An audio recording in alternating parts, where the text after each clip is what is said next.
নমস্কার। আজকের কবিতা কবি নীরেন্দ্রনাথ চক্রবর্তীর অমলকান্তি। অমলকান্তি আমার বন্ধু। স্কুলে আমরা একসঙ্গে পড়তাম। রোজ দেরি করে ক্লাসে আসতো, পড়া পারত না। শব্দরূপ জিজ্ঞেস করলে এমন অবাক হয়ে জানলার দিকে তাকিয়ে থাকতো যে দেখে ভারী কষ্ট হতো আমাদের। আমরা কেউ মাস্টার হতে চেয়েছিলাম, কেউ ডাক্তার, কেউ উকিল। অমলকান্তি সেসব কিছু হতে চায়নি। সে রোদ্দুর হতে চেয়েছিল।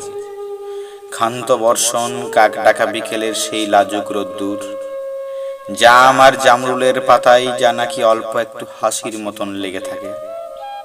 আমরা কেউ মাস্টার হয়েছি, কেউ ডাক্তার, কেউ উকিল। অমলকান্তি রোদ্দুর হতে পারেনি। সে এখন অন্ধকার একটা ছাপাখানায় কাজ করে।